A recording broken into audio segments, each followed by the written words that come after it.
This week on The Breakout. Big changes for the Army. And big holes for ICBMs.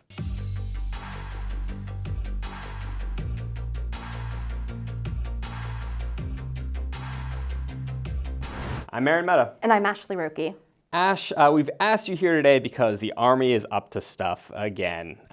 Let's just run through what's happened the last week, because it's actually been pretty big.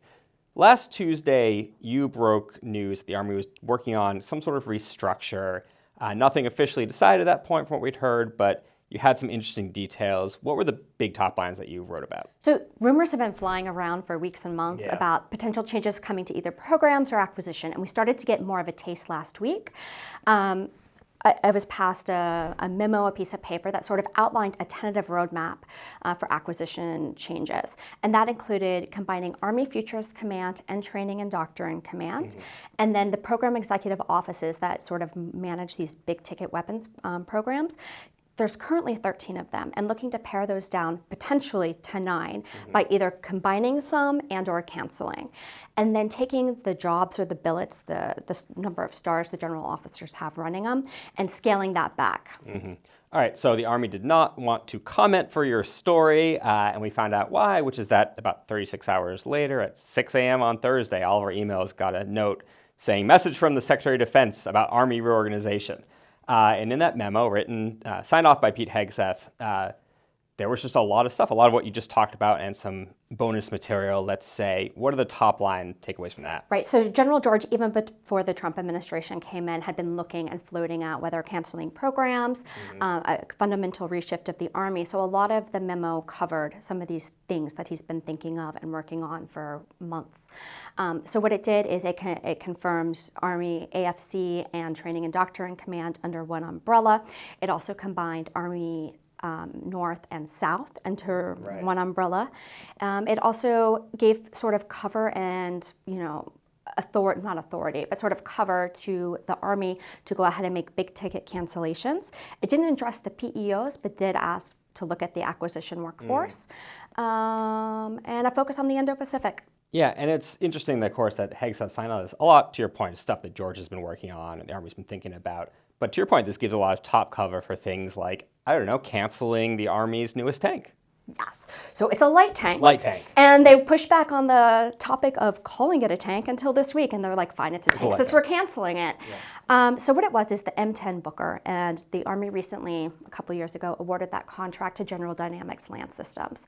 The initial idea was to have a light tank, a light vehicle that you could airdrop down.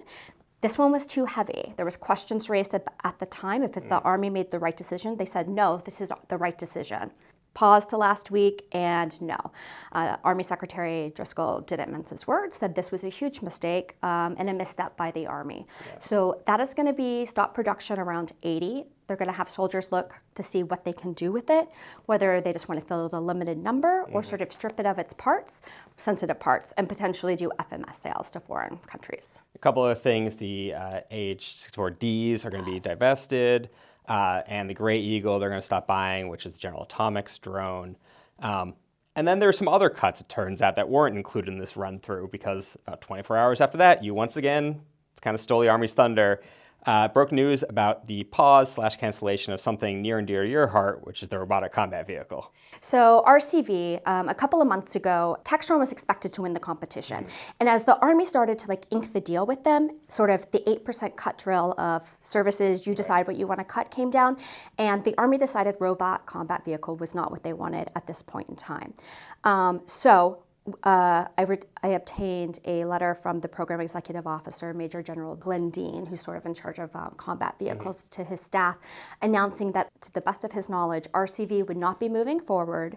The Army's new AMP-V, which is produced by BAE Systems, would the production line would move down to just to keep it hot, to keep it moving. Stryker would not be moving forward in production.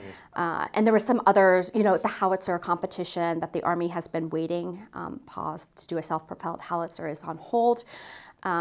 So all these would not be moving forward, and part of the funding would be used to keep the Bradley replacement alive, and also to keep work going on a future Abrams. All right, so there's a lot of shuffle here, and the key thing I think is that we expect more to come out, either both short and long term. Obviously, Ash will be all over that story going forward, so you can keep up with her work for the latest on that. When we come back from the break, Michael Marrow will be joining us to talk about ICBMs. At Leonardo DRS, our agility helps bring the ability to dominate in any scenario, on any platform, helping our warfighters accomplish the mission and get home safely. Leonardo DRS, our agility, your advantage. We're joined now by Michael Marrow. He's going to talk about the Sentinel ICBM program, which is changing a little bit. So you could call this the holy moly Batman, we need new holes problem. So the Sentinel program originally expected to reuse the bulk of existing silos that exist for Minuteman III missiles, over 400 of them.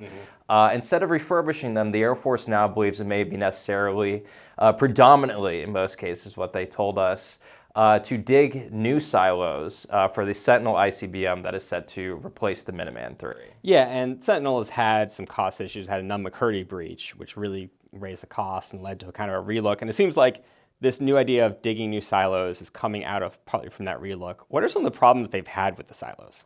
One of the biggest problems is that, you know, the silos that exist today that are operational, you can't really go in there and take them apart. You need them to sit on alert. Right. So, you know, Northrop official previously had a briefing with some reporters that we attended where they said, you know, there have been a limited number of LiDAR scans for existing silos. You can't really do destructive testing to see what's behind the walls because, you know, again, you need to use them. And, you know, although Northrop was given access to some decommissioned silos, you know, the active ones are really the ones you really need to reuse. Right, too, and we've heard officials saying you just can't take these things offline. That's part of our core mission. They have to stay on as we're figuring out how to move them along. Right. So new silos means probably new ground. There's some talk from General Bussier about how we might have to take some new federal lands. I think this is all still being worked out, though. Right. The Air Force hopes to be able to maximize the amount of federal lands to site these new silos.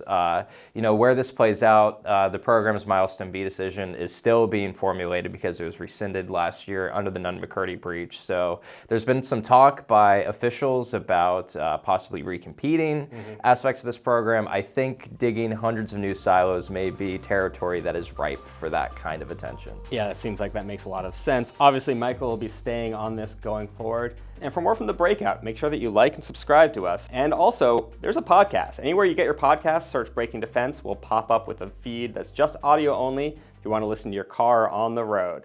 Thanks for watching or listening. I'm Aaron Mehta. And I'm Michael Marrow. See you next time.